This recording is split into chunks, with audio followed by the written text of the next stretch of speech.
Hi and welcome back to my channel. In this video I'm gonna show you how to add air to your tire.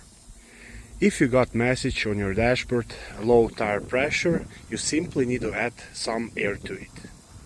This is gonna be similar if you have portable air compressor or you stop at the gas station. First you need to locate your air valve, and it looks like that. Then you'll have to remove this air valve cap, turning it counterclockwise. Then grab your air hose and attach it to the air valve. And at this point you're adding air to your tire. Add as much as air as you need to get to the tire shop so they can check if you have any leak.